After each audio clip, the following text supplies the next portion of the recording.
আচ্ছা, তোরা এই লাইনের মানেটা তুই বলতে পারবি? অফ দি রিলেশন আর, এটা মানে কেউ বলতে পারবি যেটার মানে কি? আগে বল এই আটটাকে, এই আটটাকে তুই চিনিস কি নাকি রিয়েল চিনিস? Number set. এটা রিয়েল নাম্বার সেট। তাহলে অফ দি রিলেশন আর, এটা মানে বলতো কি, কেউ বলতে পারবি?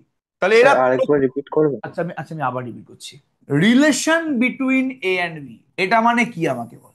মানে আর যদি relation between A and B হয়, তাহলে আরটা কি হবে জলদি বল বাবু? Subset of A cross B হবে না? আমার খুব ভালো লাগলো যে তোদের মধ্যে কেউ একজন বললি যে বুঝতে পারিসনি, ঠিক আছে ওকে। এভাবেই কিন্তু প্রত্যেকে বলবে যখন বুঝতে পারবে না।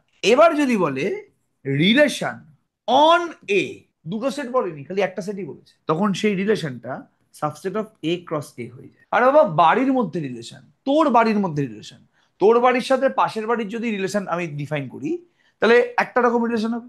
আর যদি বলি যে রিলেশন অন এ, তাহলে তোর সাথে তোর মায়ের রিলেশন, তোর সাথে তোর বাবার রিলেশন, তোর সাথে তোর ভাইয়ের রিলেশন, এগুলো নিয়েই কথাবার্তা বলবো তো। মানে যা রিলেশন হবে সেটা ঘরের মধ্যেই রিলেশন হবে তো।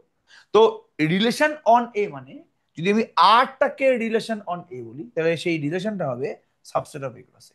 তাহলে যদি দুটো সেট দিয়ে দেয় এ আর বি, তাহলে রিলেশনটা subset of A cross B হয়ে যাবে। যদি একটা সেট দিয়ে দেয় এ, রিলেশনটা subset of A cross A.